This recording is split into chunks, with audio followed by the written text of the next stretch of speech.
I just want to review a little bit about the next skills and strategies from your textbook Managing Unknown Vocabulary. When you read, I'm sure that you have been reading and come across a word you didn't know.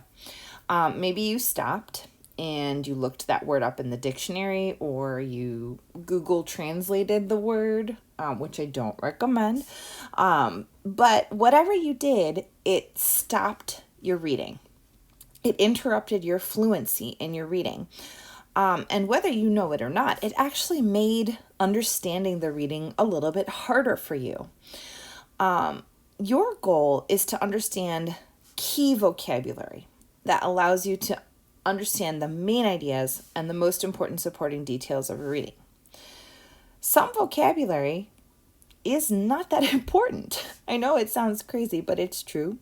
Some vocabulary is not something that you need to know in order to understand the whole reading, the overall reading. So you can actually skip these words and phrases.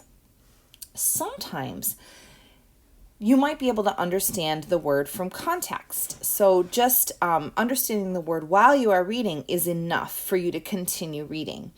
And there are skills and strategies that you can use to help you understand the reading without interruption.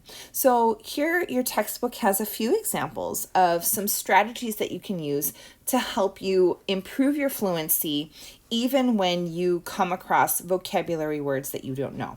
So first of all, you can just skip the word completely.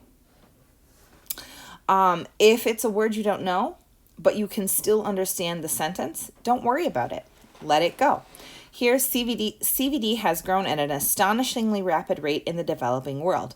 Well, even though I might not understand what astonishingly means, I still know what a rapid rate is. I know that that's a fast rate. It doesn't matter what astonishingly rapid is. I know that it's a fast rate. I can understand the sentence and keep going.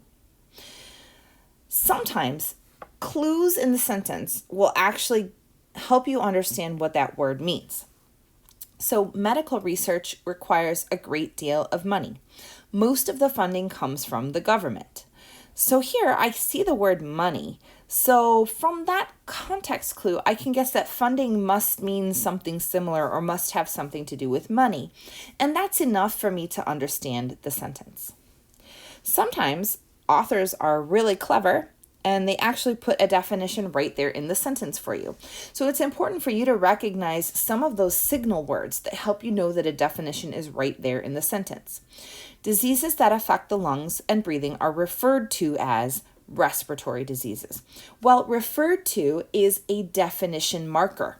That means that I know that there's a definition right there in a sentence. In other words, respiratory diseases is the definition is diseases that affect the lungs. Here you can see some other words that are definition markers: is called, is known as, is defined as, that is, or in other words. Something else that can be really helpful is to look for a contrast. Look for words that show the opposite. Heart disease occurs more often in people who lead sedentary lives than in people who are physically active. So here I'm contrasting sedentary with physical exercise. So if it's the opposite of physical exercise, which is active, then I know sedentary must mean inactive. You can also guess from examples. Use examples to help you understand what a word means. The hazards of smoking include CVD, lung cancer, and other diseases. Well, I know that CVD, lung cancer, and diseases are all negative things, bad things, or dangers. So hazard must mean something bad. Some other signal words that can show you examples are for example, for instance, or such as. And then you might know another word, and so that word might help you to understand the word in context. Here, smallpox was once one of the world's most deadly diseases. Well, you might not know the word deadly, but you know the word dead, and so you might be able to guess that something deadly is related to death, something that causes death, and that's exactly what that means. To sum up, if you understand the text, but you don't know every word, ignore the words you don't know. Don't stop reading. Continue reading to the end of the sentence, maybe even to the next sentence. By doing this, you might see the full context of the unknown word or phrase. Look for context clues like definitions, examples, and contrast markers to help you figure out the meaning of the unknown words. And use your understanding of context to make a guess about the meaning of the word. If it looks like a word you already know, use that knowledge to help you understand that word. And you might have to combine some of these strategies to understand what the word means. Okay, so when you're ready, go on to use to skill practice 1 and try to guess the meanings of some of these words. The answer keys are available for you. You'll also do skill practice 2 and skill practice 3 using the strategies that you've learned here, like examples, definition markers, contrast markers, or just simply context clues to help you guess what the word means. Once you've finished with all 3 skill practices, check the answer keys.